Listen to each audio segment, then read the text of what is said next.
Hello guys, കുറച്ച് ദിവസമായിട്ട് എൻ്റെ വീഡിയോ എപ്പോൾ നോക്കിയാലും പട്ടിണിയും ദാരിദ്ര്യവും പ്രാരാബ്ധം പറച്ചിലും മാത്രം. ഇത്രയും ദാരിദ്ര്യം പിടിച്ചതാണോ എൻ്റെ ജീവിതം ഞാൻ സ്വയം ആലോചിച്ചുകൊണ്ടിരിക്കുമ്പോൾ തന്നെയാണ് എൻ്റെ 2-3 ഫ്രണ്ട്സ് വിളിച്ചിട്ട് പറയുന്നത് നിനക്ക് അവിടെ ഇത്രയും കഷ്ടപ്പാടാണോ എന്ന്.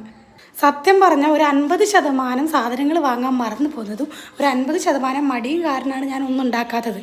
എന്നാൽ പിന്നെ എന്തായാലും പുതിയ മാസമൊക്കെ തുടങ്ങല്ലേ, കുറച്ച് കുക്കിംഗ് ഒക്കെ ചെയ്ത് പഠിക്കാമെന്ന് തന്നെ അങ്ങ് വിചാരിച്ച്. കഴിഞ്ഞ ദിവസം ഇൻസ്റ്റഗ്രാമിൽ ഇങ്ങനെ റീൽസ് കണ്ടുകൊണ്ടിരിക്കുമ്പോഴാണ് എഗ് റൈസിൻ്റെ മുട്ടച്ചോറിൻ്റെ ഒരു റെസിപ്പി കണ്ടത്.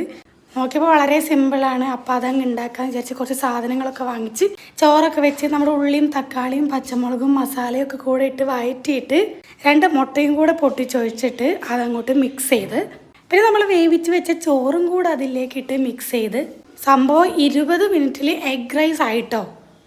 ആ റീൽസിൽ ഒരുപാട് കമൻസ് കണ്ടു, അടിപൊളി ടേസ്റ്റ് ആണ് എന്നൊക്കെ പറഞ്ഞിട്ട്. പക്ഷേ എനിക്ക് സാധാ ഓംലേറ്റും കൂട്ടി ചോറൊന്നും ഫീലേ കിട്ടിയുള്ളൂ. ഞാൻ ഉണ്ടാക്കി